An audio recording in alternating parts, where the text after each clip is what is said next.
Hello, everybody, and welcome back to another episode of the Red with a Splash of White podcast. We are on episode 11. As confusing as last week. If you've seen it last week early when I uploaded it, I had it up as episode 11, when it was actually episode 10.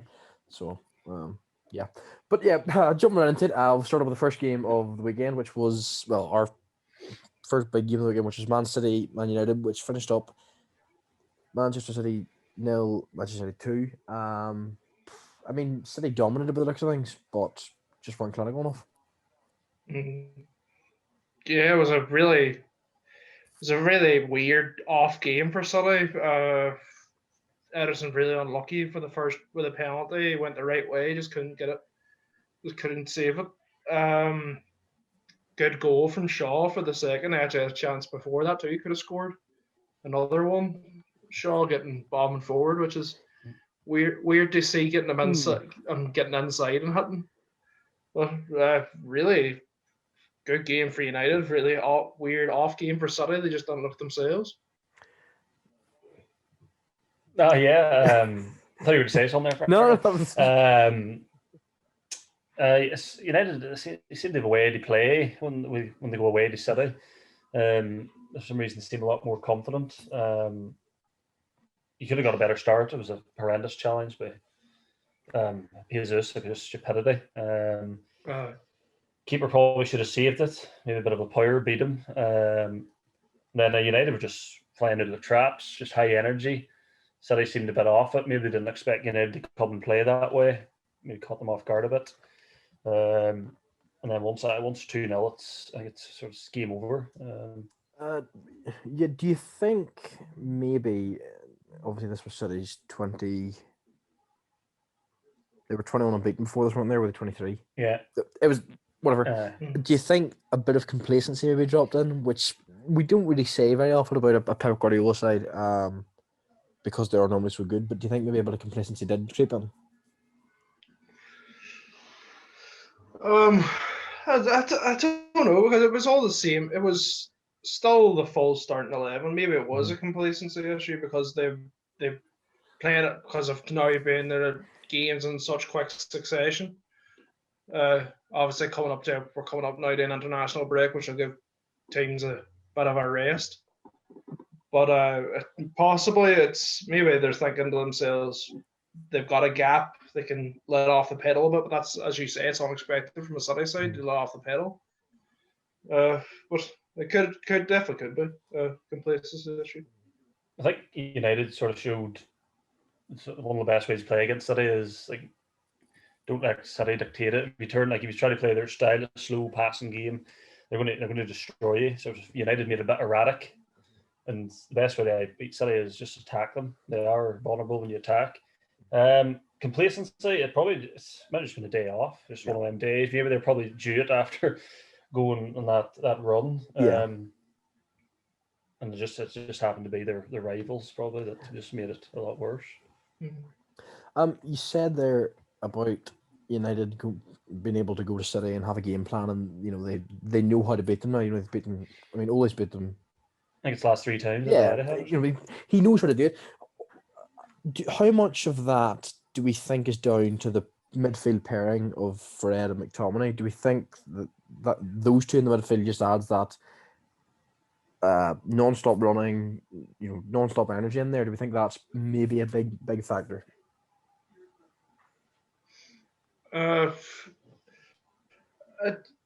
Yeah, on some parts, they're obviously that pair and the way they've been bringing them in and out, it's been questionable as to what two that is at United recently, because they've kept swapping everybody in and out. That seems to be the two that's consistent. It's maybe now they've realised that obviously Pogba, we can say, is still their best player, but well, no, actually Bruno Fernandes is probably their best player now at this stage, but it's a question of them to know how to defend, and they're relentless in their defensive pursuit.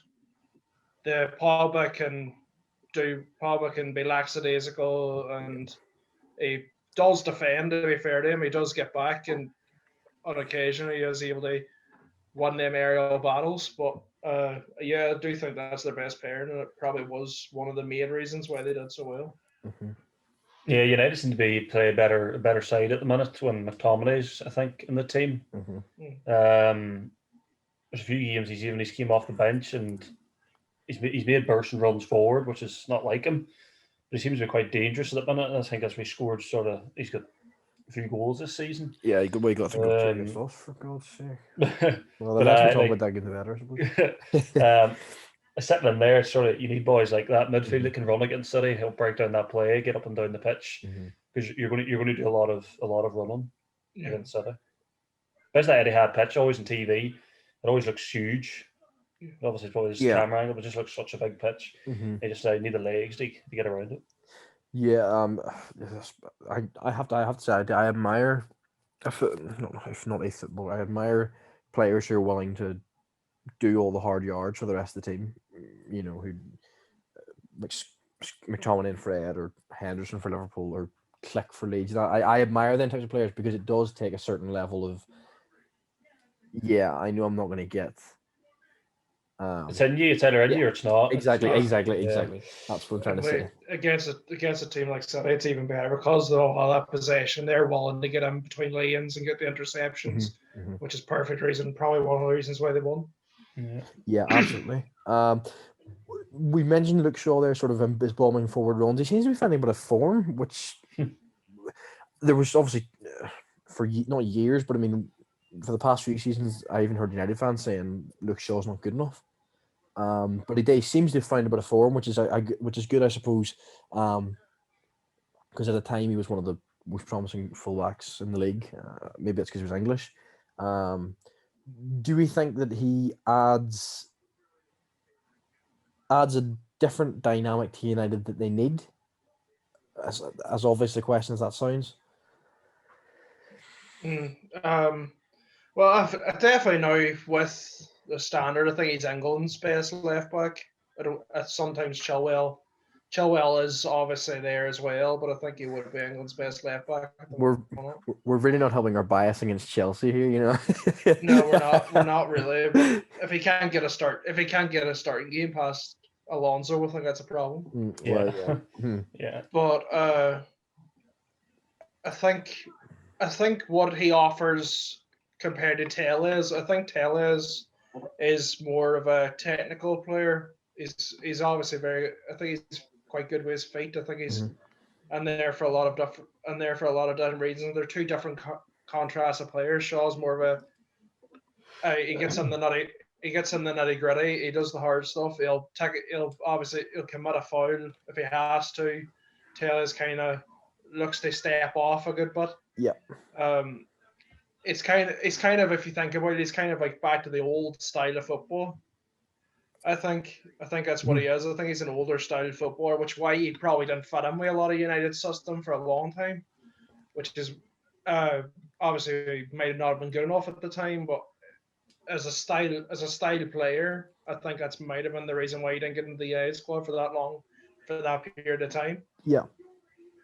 Yeah, I don't know what's changed. So I can't like put anything on it, put a finger on it, like what he's done differently to make him play the way he has.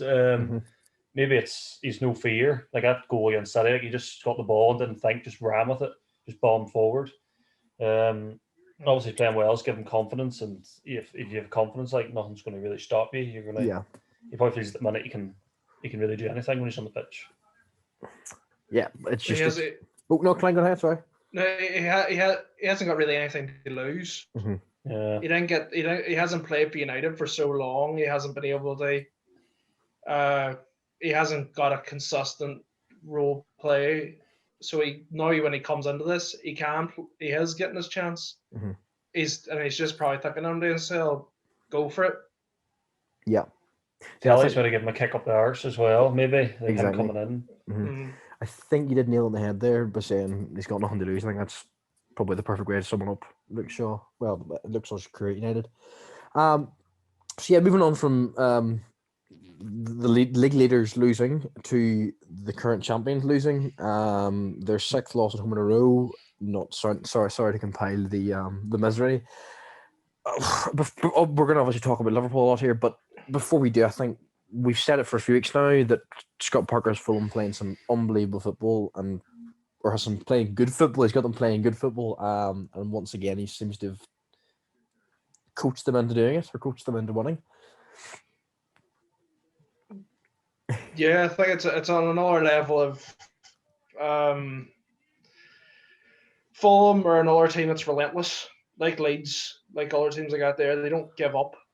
They're teams that are playing for their manager that will defend to the end. Really, it was a massive mistake for Lamina's goal. I think really he took. I don't really know why Salah tried to take a touch. I think what he was trying to do was flick it up and lump it, but I think he could have just lumped it. Yeah. It was thoroughly hard game to watch.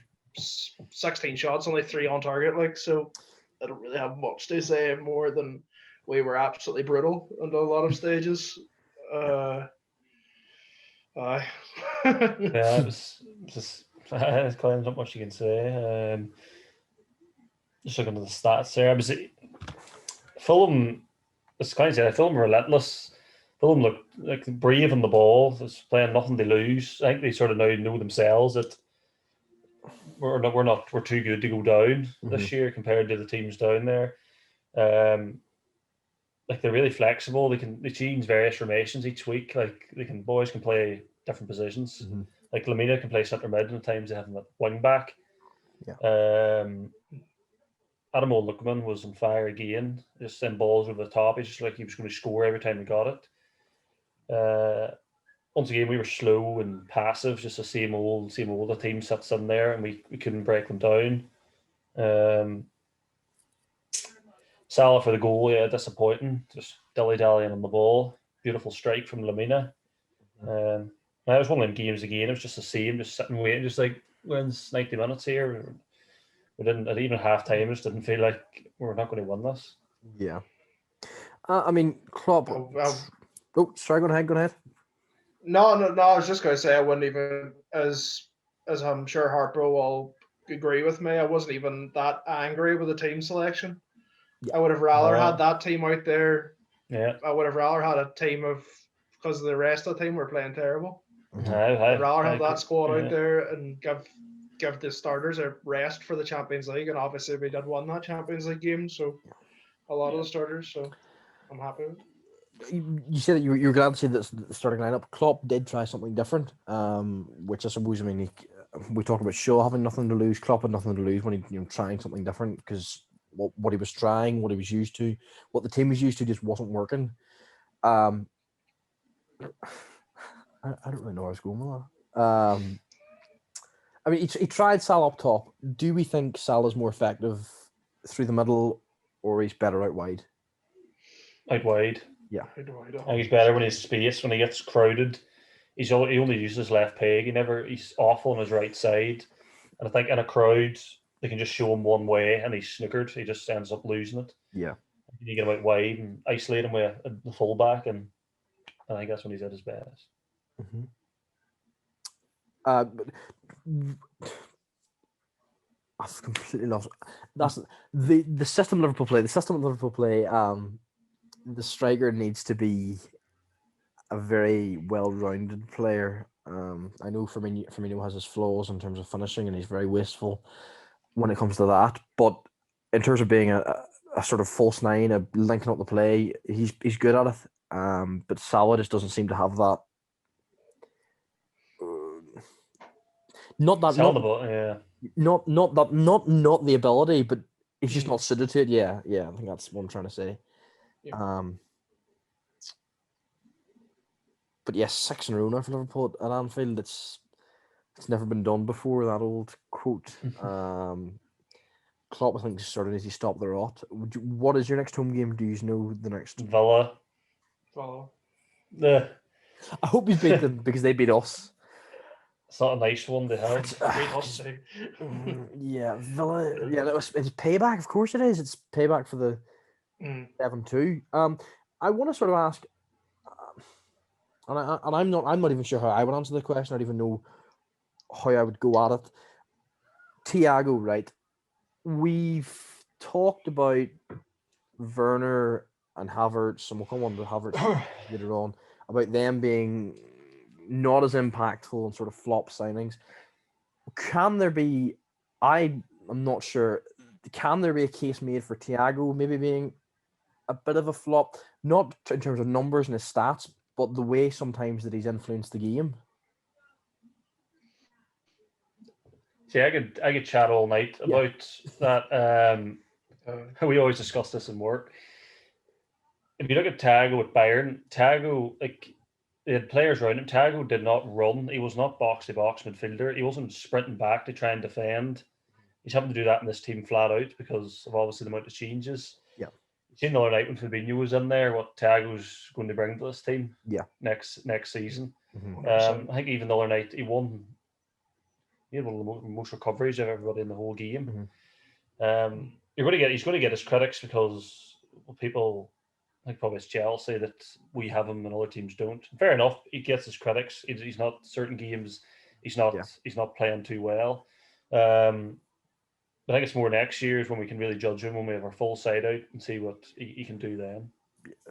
Yeah, absolutely. That's 100%. That's as fair as an argument I can as I can think of. Klein, do you have anything else to? Yeah, along the same lines, just adding to it the same way. He did have, as Harper says, when we seen him with Fabinho the other night in the defensive mid role, he had that with Goretzka and all, and maybe having Martinez and stuff like that there at Bayern. So it's good now to see after that game against Leipzig what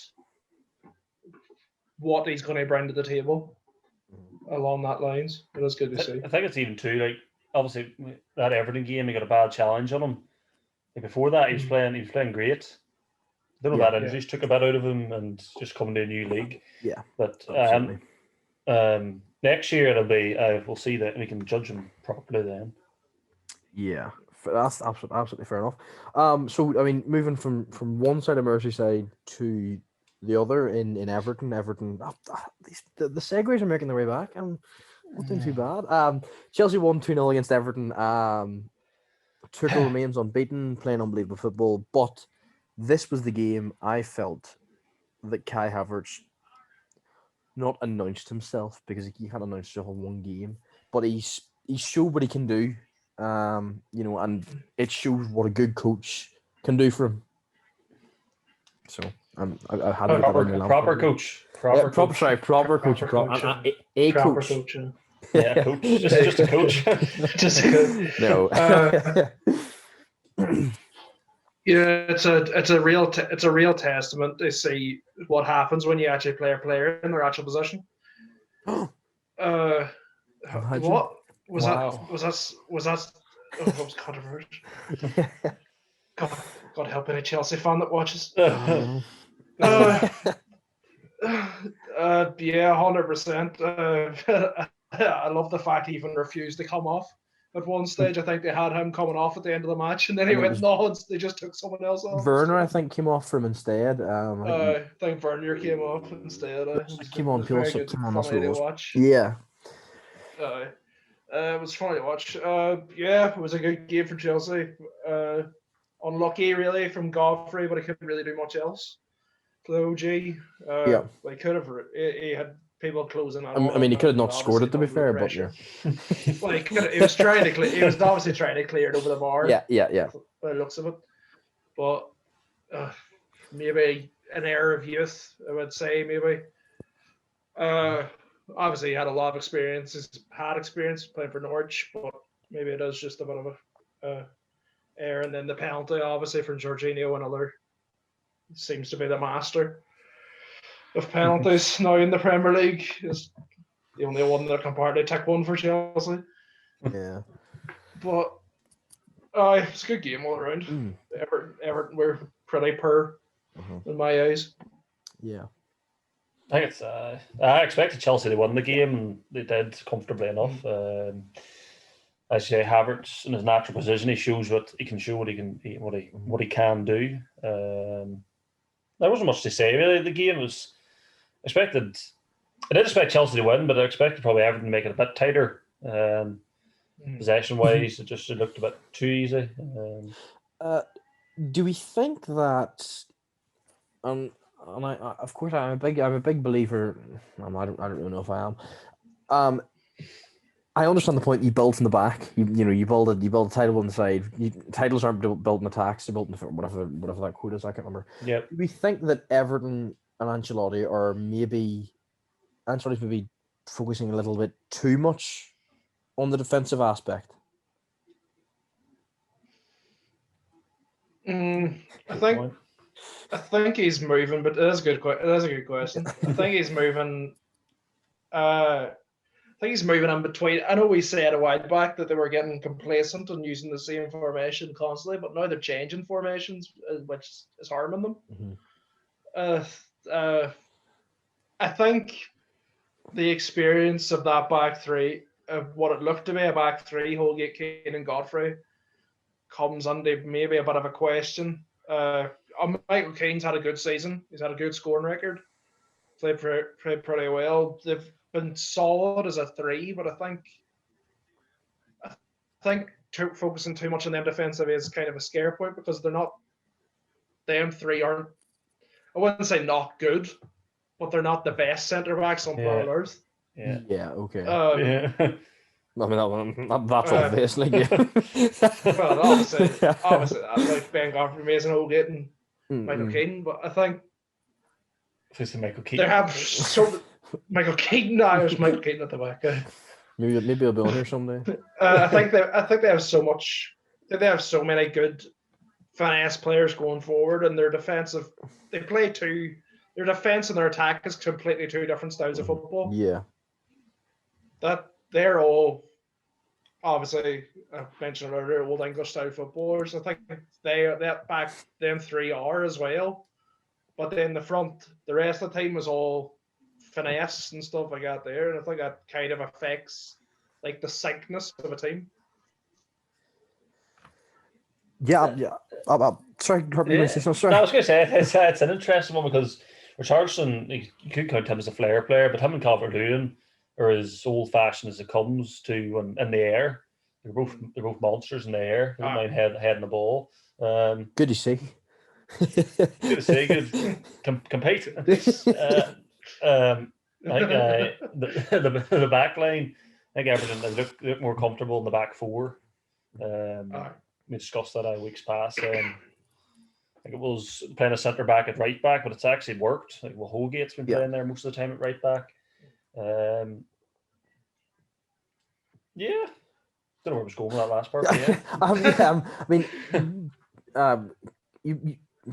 Yeah. Klein, you mentioned that the defense is one style of attack, and the defense is one style, and the attack is a different style. Sorry, Alan being back is obviously a big boost for that. Do we think? Obviously, do we think now that he's back in the midfield, Ancelotti can maybe have a wee bit more freedom in terms of the defensive football? Well, I think if you look at it, you could throw anybody in and be better than Tom Davies. But well, to be fair, which is worse, Tom Davies' football ability or his fashion style? Yeah. This come from me. Like, and you look at my hair and the way I play football. There's combination of both. Combination of both. Fair enough. Just both of them together. Sorry, but yeah, obviously Alan adds that defensive measure more than Davies does. I think even if Davies is a decent defender, I think Alan is so much of a better player. Mm-hmm. It gives that midfield more freedom, really. The players in front of him. Same with us with Fabinho, obviously not at the same standard, but I think it's the same, like coming together, and they're allowed, and it gives them more freedom to play the flair style that we talked about. Mm-hmm. See, I don't know. What do we think of Alan? I don't know if I expected more, but I'd say you could get somebody else out there and just slot them in and do the exact same job as him. And maybe that's why he is good, because he goes unnoticed. Yeah. That's probably maybe them players in that position are the best. Maybe it's just came from Napoli. Maybe expected more. Maybe. Yeah. Look, it is a good question. I think you'd maybe need to talk to Everton fans. Yeah, watch him every week probably. Who would be able to give us sort of a comment on that, or what he brings, or what you lose from the team whenever he's out of it. Yeah. He is. I think that go ahead. the difference between him and Davies and Doucouré is quite substantial. I think he's by far a better player than them. But I think you're right in the sense that if it was a defensive player, a defensive holding player, they would do the exact same kind of thing. I think you are right at that. But I think they wouldn't do the same to his standard. I think I think he's a different standard when it comes to that role. Yeah, okay, because I think he's kind of on the same lines of Torreira from yes. Atletico right at the moment. Because I think they're both smaller players, and they get in the nitty-gritty. I think I'm pretty sure Alan is undersized compared to most other defensive players. He's tiny. So I think they both bring that style, and maybe if it was Ander Torreira that they slot in there instead, it would be the exact same thing. Lucas Torreira. Jeez, I'm thinking of man. Lucas Torreira and Ander Herrera. I'm thinking of them. They're similar players, to be fair. They all sound the same. They all sound the same. Like if you watch the season, and like say nobody's watched football, and you watch clips of Højbjerg and Alan, we don't say Højbjerg's like twice the player of Alan. If you watched football first time this year, yeah. I mean, I've said that I think it was one of the first podcasts I asked if you would take Højbjerg at Liverpool. So yeah, I mean, and obviously, I mean, I think he's a good player.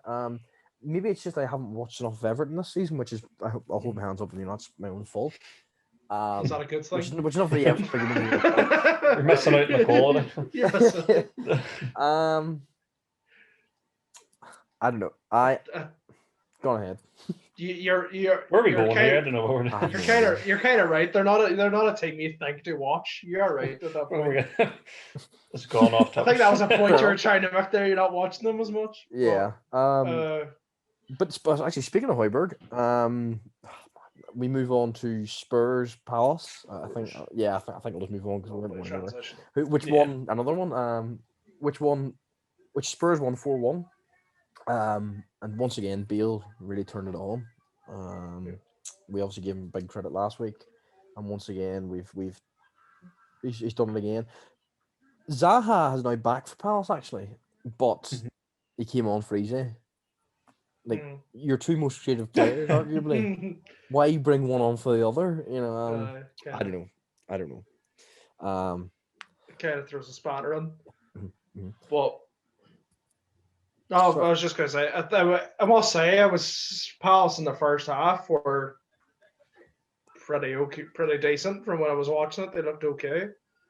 Obviously, the Benteke header was great. Benteke goal again, getting up there. And then they just fell apart straight away after halftime. But great. You know, I think, as I was speaking, they fought my dad earlier on. I think now with that front three playing together, if Son, Bale, and Kane, Tottenham are going to not explode as again, but I think they are they're going to do very well with it because there's three massively talented players, and even with the Lucas Moura in the centre, who's been playing out of his socks as well. He's always thought he was a very good player. But it's going to be very interesting now to see how much they can keep this going. Yeah. No, sorry, go ahead. Sorry, go ahead. Now, as you say, they're flying at the minute. Confidence now. It shows you again confidence in the team. At three, like this now, they're all on the pitch at once. They're getting that consistency. They're probably finding out how each other plays, what each other wants on the pitch. Like if Kane drops in, Bale knows, right, this ball's going long, let's get him behind. Just things like that.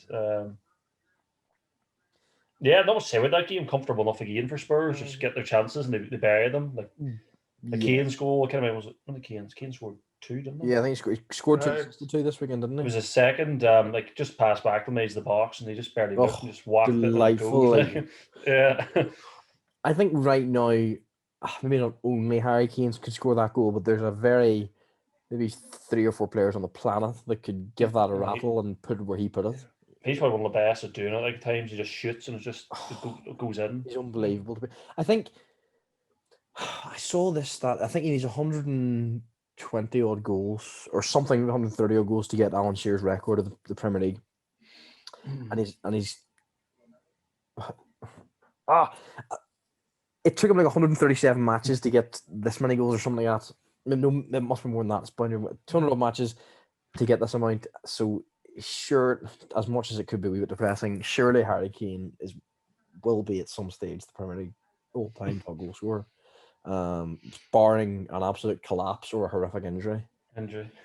Yeah, which for a time, whenever his ankles were really bad, was a real concern because they thought his ankles are still done. Yeah. Yeah, exactly. But he seems to be now just getting a wee bit lucky. I mean, you said there, Harper, that there's not really much to say about this game. Lloris, it was comfortable enough for Spurs. That is personified by the fact that Hugo Lloris made no saves. But he did concede. That is a matter of better. I don't. That sums up your Roy Hodgson, like taking Eze off and bringing Zaha on. That's just defensive in his head. Just you still need to keep solid. We can't have these two boys on the pitch at once. It'll go AWOL, and it did go AWOL. Like particularly if you have 1-1, like why not have kept Eze on and then whoever's on the other side brought him off, and then you have Eze and Zaha, and that's a completely different kettle of fish. That's what winds fans up. Like probably every Palace fan saying, like, "What is he doing?" Probably they're praying the two of them be on the pitch together. Yeah, exactly. And that's now 1-6 for Crystal Palace, but they're pretty much safe. I think they're 8 points clear of relegation. So I think they're pretty much nailed on to stay up. Which is good because I would like to see a Palace team with a fully fit Zaha and a fully fit Eze together. But I suppose if it's sort of it's like West Brom players, they can't do much because of the football they're playing. Well, I think another big impact player that's coming back now as well is Jeffrey Schlupp, because before he got injured, he was playing great for them. From what I watched, he was playing very well. He's very influential on the side.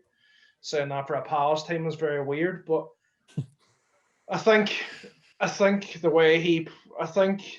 way Schlupp plays is the speed as well. Obviously, Andros Townsend and players like that there will have the speed, but I think Schlupp uses it more effectively. Yep.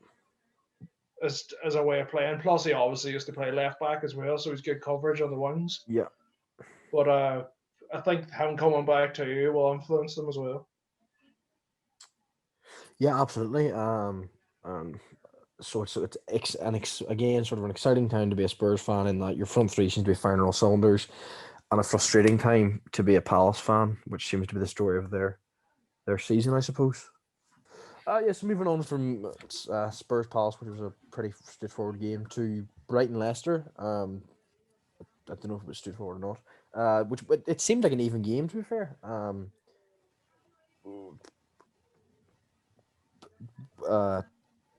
Was it? What do we think? I think a lot's. Sorry? Oh no, sorry, it's my laptop. No, obviously Brighton going ahead earlier. Lallana, good to see him getting on the score sheet. Obviously, and also Kaliki Iheanacho, I think has been very impressive recently. Filling in for even though Vardy's just seems is playing as well, but it's kind of he's playing off Vardy's per form. He's getting the goals instead. It's a very weird time for Vardy, not seeing him score as much as he should be. Obviously coming off injuries and stuff like that there. I think possible questions that might be near, I don't want to say near the end for Vardy, but it might be. It's a bit weird. It's not. one more ankle and he's going to go. Mm. No, But yeah, I think your point is maybe needs to start. Rogers needs to start managing the It's a games that he plays. a contingency plan. I Yeah. think he needs, as well as Daniel Amarte scored. I think it's his first goal of the season. I think. Like he's been doing pretty well as well, falling in for injuries. But all the others seems to be a good game. It's just Brighton again just can't get it done. Graham Potter must be panicking now big time, knowing like if they go down, what's going to happen. Sorry, to put it into context, they've no 1s and 6. They're level on points with Fulham, only ahead in goal difference by, I think it's only a few goals. I don't think there's very much on it. They are in big trouble. Fair enough, they're playing decent football, Potter Bowl or whatever that. I don't know what that is. Potter Bowl. You haven't heard that one yet. Exactly. I know. I think I seen it on Twitter recently. But it's you can play all the good football you like. If you aren't getting results, you're in big trouble. And then obviously Matt Ryan, they got rid, and Sanchez has been unreal, and he goes and makes a mistake like that and cost you the game. Yep. None worse than a keeper coming out flapping and just missing it and just heading it in. Kiko Casilla still gives me nightmares. That's a big win that for Leicester. Keeps them going there in the top 4. Yeah, I think. I mean, we could talk more about Brighton, but we sort of did more of an in-depth look at them a few weeks ago. Was it last episode of that? Might have been episode 9. I think we looked at them. And we talked about the fact that, if they go down, what could happen and all that. So if you wanted to hear that, there, go back and have a wee listen. Good plug. Sort of talking of Brighton and their supposed relegation rivals, which is the reason they didn't sell Ben White to us. Leeds are beat 2-0 by West Ham. You two are going to take great delight in this, I can just tell. Oh, it was brilliant. What a watch. Yeah. Frustrating, I'll say, to start. I went out to the kitchen and made a cup of tea and I came back. He's 2-0 down. Great header from another great header from Dawson, which is really Craig Dawson. Like, I think Craig Dawson, Craig man. Like, what? England squad question mark. Oh dear, no. Obviously a good save on the penalty from. Unfortunately, Lingard was able to tap it on. But I don't think Leeds were too bad. I just think West Ham were. I don't think they were bad. I think just West Ham, with the season they've had so far, they were the better team. Not to say they were. Well, yeah. Well, in terms of the game, I think it was even up. But West Ham got their lead and kept it, and you have to respect them for that. I'm not going to say, oh fuck, or oh bloody hell, we should have won, because West Ham knew what they were doing. They got the 2-goal lead and they stuck by it. And I have to tip my hat for that. Yeah, 100%. They started off well. We could have been 2-0 up. Yeah. Obviously, there were tight decisions in that game. What about that offside, the Costa offside? Was it offside? Or, no. Maybe I'm being biased, but I don't know. I honestly don't know. The lines didn't even help. I think the question of VAR removing offsides from VAR is kind of a question that could be a reason for it, because I think, in my opinion, I don't think it should be from any other body part except the feet. In my head, that's what I've always thought. I've always thought the offside trap should only be their feet, not a knee, elbow. The end of I'd be worried if it was an elbow, to be fair. But yeah, I understand your point. Yeah. But I think it's been that much controversy in the times. I just think that 100% in my mind wasn't an offside. I thought that. No matter what way that line was drawn, I think the kneecap being offside by a kneecap is just ridiculous in my mind. Well, the benefit of the attackers now gone completely. Doesn't exist anymore. Exactly. But annoyed me the most was the linesman put his flag up. Yet other things, they'll let the play go on 10, 15 seconds and then stick the flag up. Yeah. He put his flag up there. What was he saying? Like, that was so tight. And for him, Exactly. they put his flag up. The line didn't look straight up to who was it? Costa. Yes, Costa. Yeah. Or well, Costa's knee. Yeah. Costa's knee came up Bamford. He touched it on. Yeah. Didn't look like the line didn't look straight going up to his knee. No, I didn't think that. A question for the both of you, because I was sort of talking to a friend in Belfast about Tyler Roberts, and he was saying that he just doesn't fill him with confidence. And for a time, there was a time when I thought, yeah, he might be okay, he might be good enough. But now I personally am just, don't stand by him. I think he's a good player. In my mind, I think he is a good player. I just don't think where he's playing for Leeds is where he should be playing.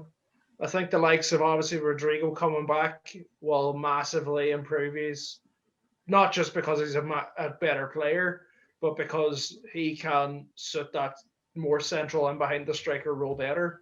Obviously, Tyler Roberts has been seen as being that attacking mid kind of player for quite a while, but I've always thought of him for what you bought him for at the start as a striker. Yeah. I've never thought of him being an in-behind player. He's been very unfortunate in the fact that you've always had someone ahead of him that's been slightly better. I don't remember how long he's actually been at the club, but he's had Chris Wood, you've had obviously Bamford, and you've had Rodrigo coming in and Kemar Roof and people like that there. He's never really had a regular role.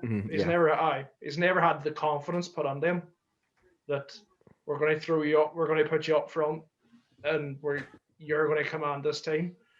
He's always been the player that we've played 9 matches in the last month. We need to rest people. There you go. You're getting a game. I think that's more the player Tyler Roberts has been for Leeds. And it's quite unfortunate for him. Sorry, Herb, before you come on, I would say this season, last season, I would agree with that. In that he came in whenever we needed him. But in Bielsa's first season, he was the man. It was Pablo on the right, Roberts inside him, Click, and then Harrison. That was our 4-1-4-1. That was the 4. And he was good, and then he picked up an injury, I think, pre-season, and just that was that. He's never really recovered. I think I agree with Klein about like the position wise. He's always over the place. You don't know where sort of to put him. But he's not good enough. I think he is a bench player, squad player. Maybe bring him off the bench every now and then. Obviously, he's not good enough to start. I just don't know what he sort of brings to the team. I seen his heat map the other night, and his heat map was that was the worst awful heat map I've ever seen in my life. I'd have had a better heat map in there, and I'm the worst footballer in the world. I'd have actually provided something, maybe. It's a worry now. Like this record in London starting to become like a joke. It's a genuine thing. That one, have you ever tried during the defend when you come to London rather than doing squats? Oh, that was horrific. Squats all game. Odds Bible. That man loves it. Loves down the hunkers. Yeah. It's weird. Like, it really is this London record. It's not normal either. Yeah, no, exactly. I just don't know how. I don't know how, like the players do know about it. The players obviously do know, but they must be beat before they even. But then I say that we could have been 2-0 up against West Ham. Do you know what I mean? It's just no fine margins. But yeah, it is. It's a tad worrying. Because you think of the teams that are in London from London in the Premier League, if Spurs, Fulham, Crystal Palace. Like, that's only Arsenal. 3, but that's 6 games a season. Arsenal, Chelsea. That's 6 games. No, so that's 3 games a season where you have to go to London, where it's 9 points. That could be the difference. My point wasn't very good there. Like, you forgot half the clubs Arsenal. that are in London. Arsenal. Speaking of Arsenal, Chelsea. oh right, okay, but right, I just had a disaster then. Speaking of Arsenal, Brighton. they drew 1-1 with Burnley, moving on very swiftly. Bill Bell's statue. You can't, Arsenal. I would say Arsenal were robbed. I mean, everybody seen the penalty at the end where he was basically playing. Was it Luton? Matt Luton? No, Peters. Sorry. Peters. He was playing basketball. No. So unfortunate in that regard. I must say it was one of the most entertaining end of a matches I've ever watched. It was absolutely amazing. I must say, okay, first Peters one was a penalty, 100%. It's on the same lines of ours one with Kante that we thought was a penalty, but it wasn't. Mm-hmm. Well, second Peters one, you mean? Outstretched arm. The outstretched arm. Yeah. But I must say that was amazing. Like, he got booked. He could have scored. He saved a goal, and he should have gave away a penalty. And he was sent off and not. And he was sent off and unsent off. Yeah. For a man that was only brought on in that match, it was ridiculous. But Arsenal, realistically, at some stages could have lost that match, and they should have won it as well. But fair play. Just whatever Xhaka was doing on that pass across his own box was ridiculous, and well done for Chris Wood for having a hip. Yes, he would. What a player. Legend. Sorry, go ahead again. That thing's lagging. Oh, you hear me? Yeah. Yeah. So I mean, that's for Burnley. I mean, obviously Arsenal they played themselves into trouble. Yes, they were robbed, but they should have been probably. They dominated Burnley, and then they just played themselves into trouble. That's a vital point for Burnley now. That leaves them 4 clear of relegation. And with Newcastle, and we'll come on to them, obviously, in Brighton and Fulham sort of being that dogfight. I'm not sure. Burnley have been here before. They've been in this rodeo. Do we think that they'll get the points that are necessary? When we speak about teams down the bottom, we never mention Burnley. Oh, sorry. I thought you were making another point. Sorry.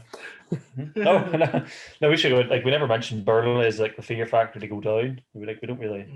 We've mentioned Brighton, we've mentioned everybody else, but we've never said Burnley's and bother here to go down, because we all probably agree they'll get out of it.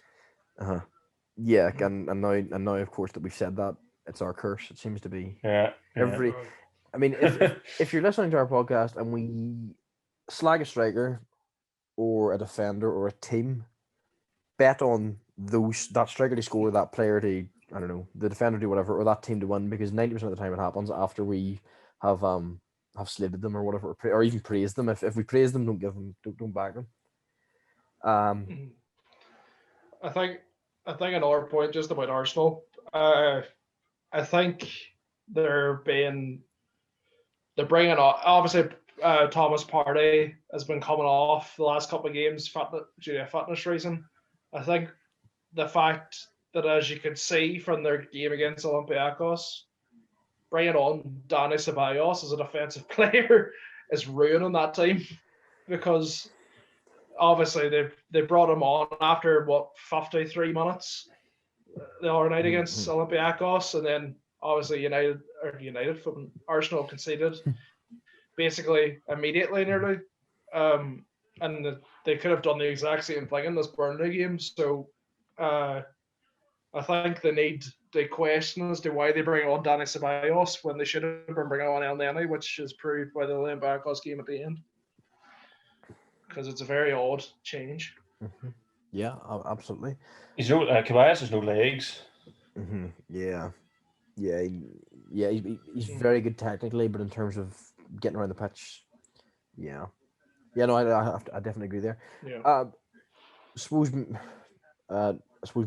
moving on from talking about players that need to come on in relation to sides, Aston Villa versus Wolves, which finished up 0-0. Aston Villa again missing Jack Grealish. That was a really that wasn't a very good segue. Again, another even game. Do we think that maybe both sides were too safe? Yeah, possibly. There are two teams that are missing, obviously missing star players, as we've spoke about for a long time now. Jack Grealish seems to be out even longer now. There's rumours he's going to be back within the next 2 weeks or so. As to whether that's true or not is another question. There's it was good to see Morgan Sanson getting a start for Villa, but because it's a player that I've liked for quite a long time, watching him play at Marseille as well. He didn't have the greatest performance. He didn't have the worst either, which is kind of a summary of Villa as a whole. But you're right. It was a question of the two teams might have been thinking to themselves, right, this is a game we could both easily lose. And they both stepped off of it. Yeah, Klein. How did Saeed miss? Absolute setter of a chance. Could have won the game. Villa one shot on target. I think Villa just came off a loss. So maybe they thought, right, we'll play a bit safer, maybe. I think they could beat Sheffield, I think, the game before. Oh, yes. They got beat. They got beat 1-0, yeah. Wolves aren't firing on all cylinders anyway, so it's probably just one of them games. They probably just, what's the word? Taking each other out. We're working each other out, or sort of trying to feed each other out. Yes, that's a decent summary of that game. And moving on then to another 0-0, which was the biggest dud of the weekend. But it was expected. I think we said last weekend that this was going to happen. West Brom Newcastle finished up 0-0. Again, we said, or I said, that Wolves Burnley Wolves Villa were being too safe. These sides were even safer. I mean, if you're talking about a safe game, this is it. The most impressive player in that entire game was Newcastle, and that is the only reason that was because he passed to people. That's the only reason he was impressive. It's bad to say but that was the only highlight really of that match. Newcastle did some passes. It's just really boring. I watched it and I was nearly sleeping most of the way through it. It's just the fact that neither teams really have that many big goal scorers. Newcastle's highest goal scorer that isn't injured has 2 goals. Is that Matt Jeff Hendrick? Or Jeff Hendrick. He's the only one. Jeff Hendrick's the only player. Jeff Hendrick's the only player. Is Newcastle. It is more than one goal. Yep, 2 goals. 8 other players have 1. That's terrifying. It's brutal. It was a rubbish game. I think the best thing to talk about Newcastle is the Steve Bruce, Matt Ritchie row, supposedly. Supposedly Ritchie called Steve Bruce a coward. Is he wrong? In training, apparently, so she can't really. I don't know why he called him that. Oh yeah, okay, yeah. I think Steve Bruce must have had words or something, and then in front of everybody in training called him a coward. And now, good on him. The journalist that reported it, Steve Bruce is now banned from attending any of his press conferences. Oh, come on. He says he didn't. He said, I don't think he said he reported it. All of it was true. Yeah, okay. That's probably the most exciting part of that. That's the most exciting part of the game when it was during the week. That sounds about right. Yeah. It was before the match, which was the worst thing about it. That's the most exciting thing. Yeah. I mean, in terms of where this leaves both teams, it wasn't really a good result for either team, obviously. Leeds won a point. Good good enough for either. Yeah, exactly. They both needed to win. It leaves West Brom eight off safety, and it leaves Newcastle one off of one clear of the relegation. It is between Newcastle and Brighton, would we say? Not to jinx anybody, not to jinx Fulham or anything. For relegation. I think in my mind, I've made up my mind that it is going to be. Okay, I think hold on. Newcastle are going to go down. I was hoping to get a bit of suspense going there. Oh, Yeah, Clyde. hold on. 10 games to go. Klein, you're saying Newcastle are going to go down. Harper? Yeah.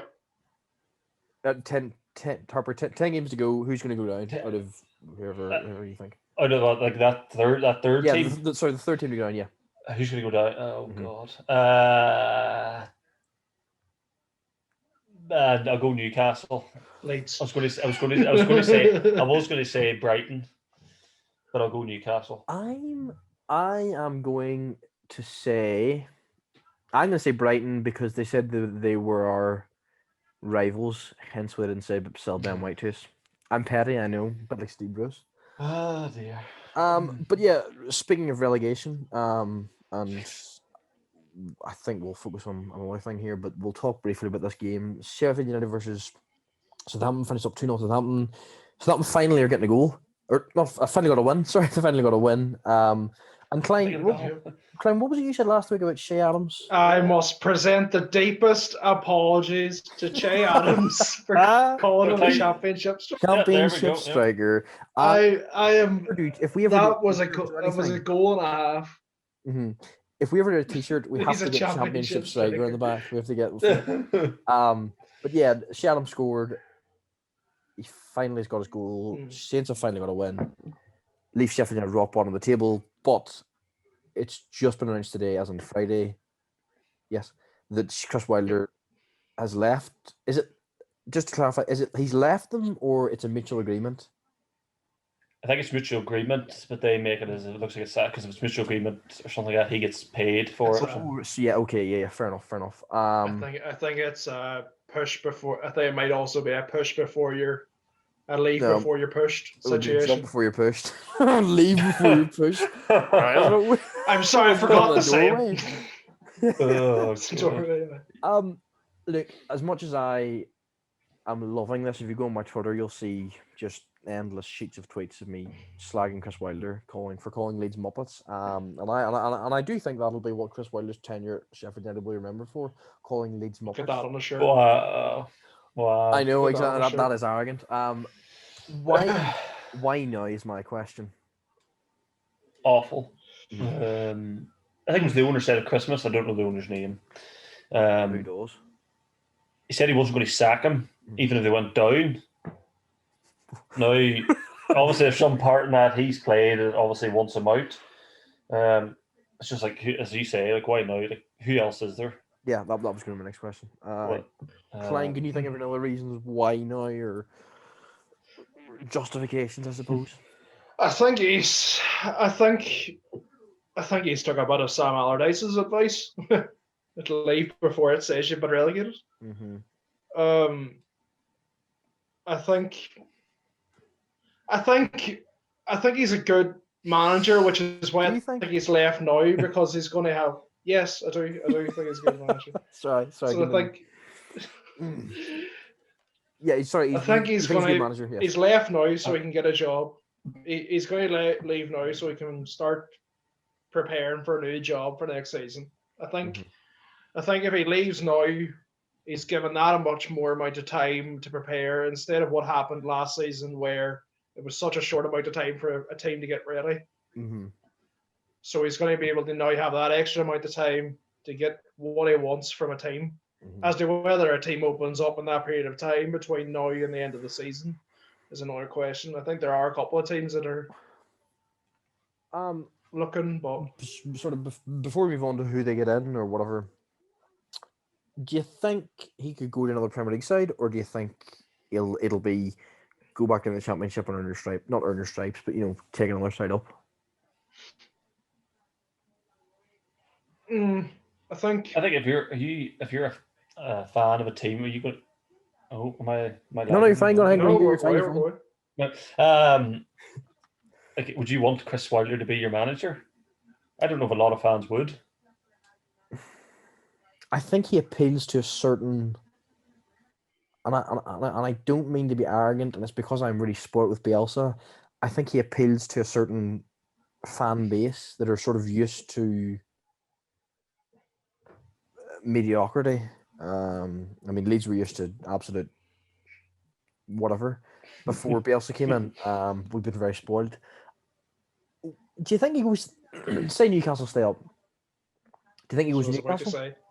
Yeah. That's exactly what I was about to say. Sorry, you just predicted that they're going down, so it doesn't matter. But Well, yeah. So let's say they do stay up. I think if they do stay up, Bruce will get sacked. I think, and that is probably a destination where you could see him going. The teams like a Burnley, a Newcastle, Palace. That's a teams where you could see, Chris Wilder's managing them all. That's understandable. Yep. I think they all have that standard of players, the same standard as Sheffield, who are all not to say subpar, because they'll say that there, and all three of them teams have won 5-0 this weekend. Get your bets on, folks. Get your bets on. But I think they all have that same ring of talent. Yeah. That Sheffield have. They're all the same standard. The okay defense. The some players that are a bit flary up front. So they all have that standard. And I think that's where Chris Wilder would end up if he did end up back in the Premier League side. I agree with the Burn. I think if we went to Newcastle, I think the fans would go ballistic. The Newcastle fans, I think they probably think this is more of the same. Probably rubbish, they'd say. I honestly don't know. I don't know where you go unless it does go to the Championship and all them teams pushing for playoffs. Does it take them and try and bring them up again? Yeah, I mean that was going to be my next point. Would be sort of let's say in terms of the Championship right now. I mean, you could even look. I don't know. I really am showing that I don't care about the Championship position because I don't really know like who's really in that bad position. There anymore. Exactly. Yeah. Exactly. You'll be looking forward to it again. Don't worry. Next season. I mean, Bournemouth, I think are maybe looking for. Yeah. Oh no, sorry, they brought on Jonathan Woodgate. Never mind. But he's short term, I think. Oh, was he? All right. Well, I mean, Bournemouth maybe don't go. I mean, they're outside the playoffs still. Might not get up. Could be seen going there. Yeah, I think I don't know. It's a tough one for Chris Wilder, I suppose. In terms of who they bring in, now this makes me laugh. The joint favourites are Neil Lennon, who's just been sacked from Celtic, and Paul Heckingbottom, who, now to put this in context for you, came into Leeds the season before Bielsa came in. We were mid-table, just about kept us in mid-table and no more, and was then sacked. Like, if he goes there, I will. You can hold me to this. I swear to God, I don't think they'll win between now and the end of the season. If Paul Heckingbottom goes in charge, they might not even get a point. I think since he is their under-23s, he will be their caretaker manager until the end of the season, which is 100% right under Paul Heckingbottom. They ain't getting a one. They might get. It wasn't happening anyway, though. To be fair, it wasn't happening anyway. But I think maybe you can put a point forward of if he is going to be the manager, maybe they might go out there and try and play for him to solidify a spot if they still want to play there. But it's going to be brutal to watch because watching Leeds games under Paul Heckingbottom, I wanted to tear my eyes out when I did watch one. Any Leeds fans watching will completely agree with me there in that it was some of the worst football ever. And I actually was good. Me and my dad were actually meant to go and watch Leeds Swansea that season, and then it was actually cancelled. Actually, I think it was cancelled that season. Thank God, because I'm pretty sure I'd have tore my eyes out. Eddie Howe, I think would be a good fit. But then, let's say Eddie. I mean, I think we mentioned this a few weeks ago. Eddie Howe to Newcastle, even if they get rid of Steve Bruce. Suppose it'd be a good fit. Mm. But yeah, I mean, I suppose it depends who comes in for him. He can't go to. Oh, he's one of the favourites for the Celtic job. That's another thing. Yeah. But yeah, it'd be interesting. I have a lot more sympathy. Sorry, Clint, go ahead, sorry. No, I was thinking this one. I think this might be out of the box. I'm not sure if he already has a new job at Slaven. Maybe. Oh, I think he's like 12-1. I think he's in the talks for it. I think why not? I think if any Premier League team sacks a manager, I think Slaven is maybe an option. Those level of teams that we did speak of, your Newcastle's, I think Slaven would actually be pretty good at Newcastle. Weirdly to say, but I think they've got these. I think Newcastle have got Slaven style of players. I think that's the same kind of thing at West Brom. Even though the West Brom performance wasn't good, but I think they all are the same system. So I think Slaven at one of them teams would be a good thing. Yeah, absolutely. And I have a lot more sympathy for Chris Wilder than I did for Frank Lampard. And that's saying something because I think I dislike Chris Wilder as much as I dislike Frank Lampard. But I just think Chris Wilder's he's sort of been it's a real. I would have genuinely liked to see him go back down with them and try and bring them back up because he's been there for 5 years already. Why not? Why not try and keep him at us? I suppose. To be fair, why would you ever want to stay if they're not going to give you any money to buy players? Well, that is another thing. Yeah, it's a sort of a similar. Yeah, it's sort of a similar situation to Newcastle, I suppose. I say that's probably played a big part in it too. Like in the media, he's not afraid. Numerous times he's mentioned his press conference about he's not given money. Yeah, exactly. It's just a bit of a tough one. So to finish off tonight, we're gonna once again look at another comment from on last week's video. So the comment is, all right, boys, give us your prediction for top 4 in order this season. Also predicted finishing position for Liverpool and Leeds, please, if not in top 4. Right. Who wants to bite the bullet? Want you to go first this time, Crackle? You go first. I'll go first, no problem. Top 4 in order.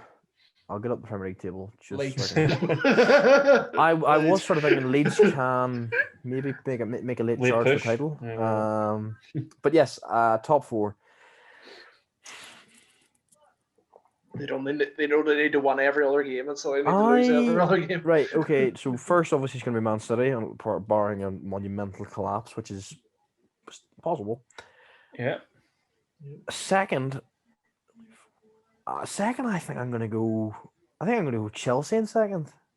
But it's a big call, I know. But I just think the way they're playing, the way Tuchel hasn't playing, I think they have every chance. Third, I think that's going to be United again this season. 2 seasons in a row, it's going to be third. And fourth,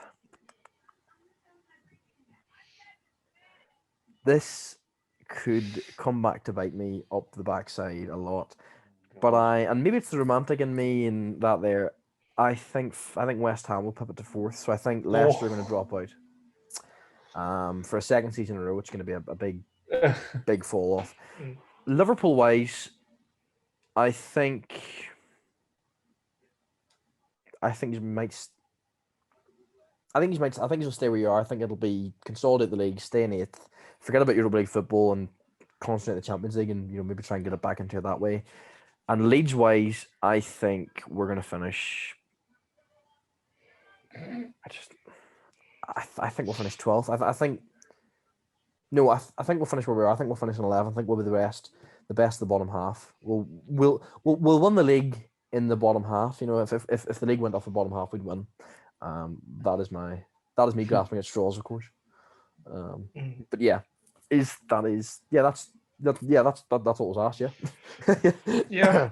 I'll go sure. All quiet. Think you're obviously right, City. I think you are actually right as well with Chelsea. I think I would go for that as well. So hold on. It's the old curse that they'll not do it. So curse. It'll be Chelsea will come 8th. Yeah, That'll be who it was. yeah. Well, or they come 11th. They come 11th. I'd say United as well, actually, because I think they'll still keep to that standard, but I think there is games United will trap up, obviously. And then I am going to do a weird one for seventh, 4th. Tottenham. I don't know why. No, but I think Tottenham are going to come back. To be fair, now. Klein, earlier in the You podcast, said a few weeks ago, Klein, that they didn't have a chance. They didn't have a chance at top 4, but I think now with the way they're performing and the fact that they're playing Bale. You did make that argument. I did say that a couple weeks ago. I must say I did. That lines up. That lines up. He's got him with a stunner. 4. I think with the playing of Bale now and the standard he's playing, I think they can bring up the games, and I think Leicester are going to drop off. Yeah. Liverpool. Leeds. We'll go Leeds. Fair enough. Jump to us first. Looking at who's around you, I'm looking at the standard he's up at the minute in the standard. I think 10th. Absolute happy days. I think we would be relegated if it finished in the top half. I'll take that. Aye, you'd be relegated if it was only 10 teams. I think obviously Grealish is going to come back at Villa, but they say it's going to be in the next 2 weeks. I don't know as to whether that's going to be true or not.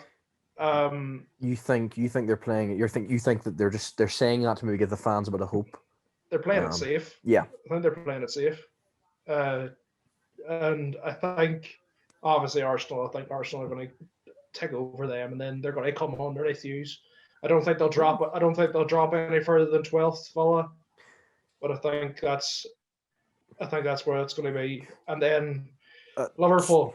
Sorry. So just out of curiosity, do you think that there will be a bit of a gap then between Villa and the team below, i.e. probably Wolves? Maybe there could be a bit of a gap there.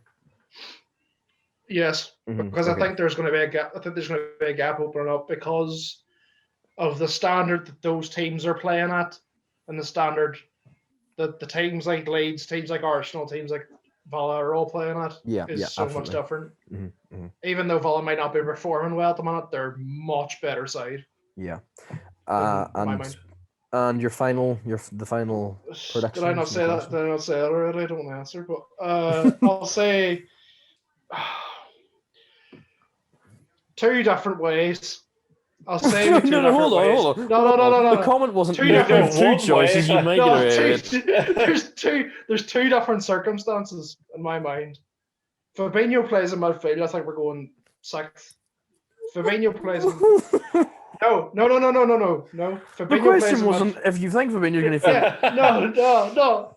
If Fabinho plays in midfield, if Fabinho plays in midfield, I think we're going to come 6th. And if Fabinho keeps playing at centre back, we're going to stay at 8th. Because so you'll finish 7th then. By your logic, you're going to finish in 7th then. Okay, right. I'm going to say 6th. 6th. I'm going to say 6th. You're sticking with 6th. Fair enough. Thank God you stuck your answer. Otherwise, nobody would ever ask us a question. We can just avoid them. Never again. Mr. Harper, you are. Here we go. Man City at top. Oh. Man City. I'm going to go. I was going to go with Chelsea, but I'm going to go with United. Second. I think that one at City, I think will push them on a bit. Chelsea third. They're playing well under Tuchel. Fourth. This is the big fourth. I'm looking forward to this. Leicester. You think they'll hold on? I think Leicester will hang in there. Don't ask me why. Yeah, but I was going to ask why. Like, what do you think is different this season, maybe to the end of last season? Just a few results. Like obviously, they drew with Burnley. People say it might be. They drew with Fulham as well, didn't they? Wasn't the best result, the Burnley one, but the more you look at it now, teams have slipped up. That could be a good point. That one away to Brighton's big. Yeah, games like that. Right, I'll do a climb. I'll go Leeds first. 12th 13th. or lower. Ooh, I know. Well, I suppose that's you're Very. giving. There's games coming up. They have very, very tough run We coming have a up. mad run. We have a mad run Yeah, of Chelsea tomorrow. mhm. Then you have at one stage you have away to City, home to Yeah. Liverpool, home to away to- United. Yep. You still have Spurs to play. I'm going to say, Yeah. I'll say 12th. I Okay. think Wolves will finish. I think you and Wolves will Battle it out. battle out. I think Palace might. I think you should hold Palace off. Yeah. I don't think he's. Arsenal are 3 points ahead of you. Arsenal are playing well at the minute. Yeah. I think Villa. I don't know if they're games in hand right now. If they're not, But they're game in hand if they don't. Not on Leeds. Uh, Not on Leeds. Not in Leeds. I will go. I'll say 12th. I'll give you 12th. 12th is a solid spot. And us, I'm going to stick 8th. Like I was saying, it was probably some of the games will just be a slog again to the end of the season. Yeah. I think I will concentrate in Champions League games. Teams that are around us have games in hand, stuff like that. So I can't really see a late push, and I'd be happy enough. I'm not happy finishing there, but I don't want a Europa League. Yeah. Mm. Absolutely. So I mean, there you have it. You've got tonight. You've got our prediction for who's going to go down in the third relegation spot, and you've also got our top 4 predictions as well as Leeds and Liverpool.